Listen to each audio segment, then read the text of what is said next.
بسم اللہ الرحمن الرحیم۔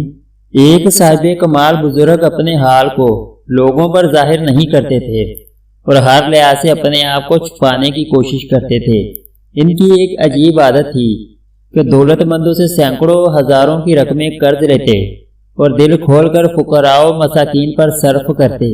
ہدیہ، نذرانہ اور تحائف وصول ہونے پر قرض کی ادائیگی کر دیتے۔ اسی طرح آپ نے اہل عشق اور اہل ذوق حضرات کے ٹھہرنے کے لیے ایک خانقاہ بنوائی جس میں ہر طرح کی سہولتیں میسر تھی۔ حضرت صاحب نے عرصہ دراز اسی طرح گزار دیا، ادھر قرض لیتے ادھر ضرورت مندوں میں تقسیم کر دیتے، اپنے پاس کوئی چیز نہیں رکھتے تھے۔ اسی طرح ہی زندگی کے روز و شب گزر گئے۔ پیغام اجل آن پہنچا، مرض الموت کے آثار نمودار ہونے لگے۔ شیخ بیمار ہو گئے، عقیدت مندوں کی آنکھوں میں آنسو تھے۔ ان لوگوں کو بھی شیخ کے بیمار ہونے کی خبر پہنچ گئی جن سے آپ نے رقمیں ادھار لی ہوئی تھی۔ ایک ایک کر کے وہ بھی شیخ کے پاس آ گئے اور اپنی اپنی رقم کی واپسی کا تقاضا کرنے لگے۔ شیخ صاحب کے پاس اس وقت ان کو دینے کے لیے کوئی چیز موجود نہ تھی۔ شیخ موم کی شمع کی مانند آہستہ آہستہ پگھل رہے تھے۔ ادھر قرض خواہوں کی تعداد میں اضافہ ہوتا جا رہا تھا۔ شیخ کو بستر مرگ پر دیکھ کر نا امیدی سے ان کے دل بیٹھے جا رہے تھے اور چہروں پر اداسی چھائی ہوئی تھی۔ شیخ نے ان کی طرف دیکھ کر بڑے اطمینان سے کہا، گھبراتے کیوں ہو؟ خدا پر بھروسہ رکھو، وہ کوئی نہ کوئی انتظام ضرور فرما دے گا۔ شیخ صاحب کا یہ ارشاد سن کر قرض خواہوں نے منہ بنا کر کہا، معلوم ہوتا ہے کہ شیخ کے حواس رخصت ہو گئے ہیں۔ بھلا ایسے موقع پر خدا قرض ادا کرنے کے لیے فرشتے کے ہاتھ 400 اچرفیاں روانہ کرے گا؟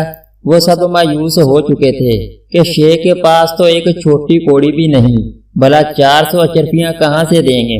شیخ صاحب نے یہ سن کر فرمایا، صد افسوس ہے ان دولت مندوں کے ذہنی افلاس پر کہ انہیں خدا کی ذات پر بھروسہ نہیں۔ ارے بدبختو، خدا ہر فعل پر قادر ہے۔ یہ باتیں ہو رہی تھی کہ باہر گلی میں ایک حلوہ فروش لڑکے نے آواز لگائی، گرما گرم حلوہ۔ شیخ نے یہ آواز سن کر اپنے خادم کو حکم دیا کہ جاؤ اس حلوہ فروش لڑکے سے سارا حلوہ خرید کر ان قرض خواہوں کو کھلاؤ، کیونکہ یہ ہمارے مہمان ہیں، ان کی ضیافت کرنا ہمارا فرض ہے۔ خادم حکم ملتے ہی باہر گلی میں گیا۔ اس نے حلوہ فروش بچے کے ساتھ نصف دینار میں حلوے کا سودا کیا۔ حلوے کا تھال لے کر شیخ صاحب کی خدمت میں حاضر ہوا۔ شیخ نے فرمایا، سارا حلوہ اس فقیر کی طرف سے مہمانوں میں تقسیم کر دو۔ سب نے مل کر مزے کے ساتھ حلوہ کھایا۔ تھال خالی ہوتے ہی حلوہ فروش بچے نے اٹھا لیا اور رقم کا مطالبہ کیا۔ شیخ نے کہا، کیسا دام؟ میرے پاس دینار کہاں سے آئے؟ میری تو دم واپسی ہے، تجھے اب کہاں سے نصف دینار دوں؟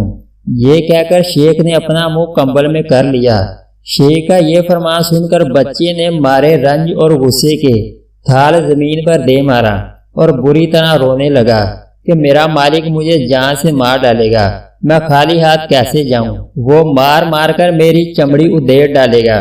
بچے کا رونا دھونا سن کر ارد گرد کے لوگ جمع اکٹھے ہو گئے۔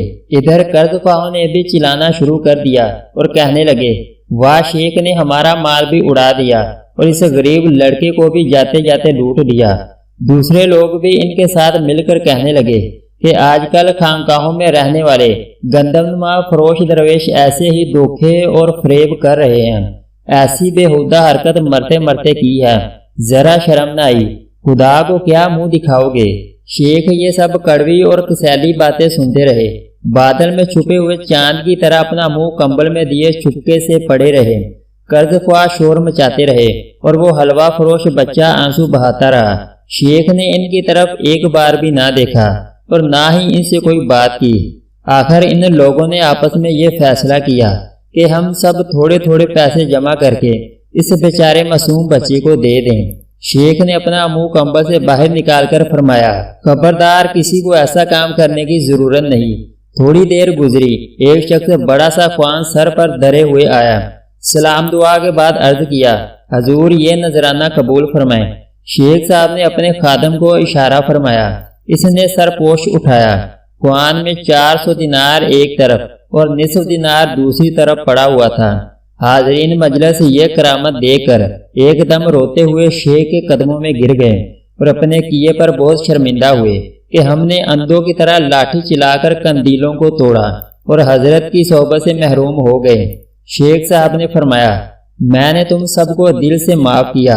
اصل میں تم لوگوں کو اتنی دیر روکے رکھنے کا مقصد یہ تھا کہ میں نے اللہ تعالیٰ کے حضور یہ دعا کی تھی کہ اے میرے مالک، اس نازک موقع پر میری مدد فرما۔ اس بچے کا نصف دینار اگرچہ مالیت میں کم تھا، مگر اللہ تعالیٰ کی سخاوت کا دریا اس بچے کے رونے، تڑپنے اور اس اضطراب کے سبب جوش میں آیا۔ یہ مشکل اس معصوم بچے کی گریبانداری سے آسان ہوئی۔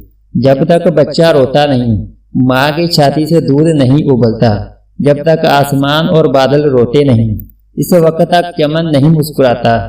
اگر تو چاہتا ہے کہ تیرا مقصد بھر آئے تو اپنی چشمے گریاں سے کام لے۔ جب تک تو گریبانداری سے کام نہیں لے گا، کامیابی و کامرانی ناممکن ہے۔ کسی بھی مقصد میں کامیابی کے لیے چشمے گراں سے کام لینا ہی بہتر ہے۔ اس سے دریائے رحمت خداوندی انتہائی جوش میں آتا ہے۔ اگر آپ کو ہماری ویڈیو اچھی لگی ہے تو اس کو لائک اور سبسکرائب کر دیں۔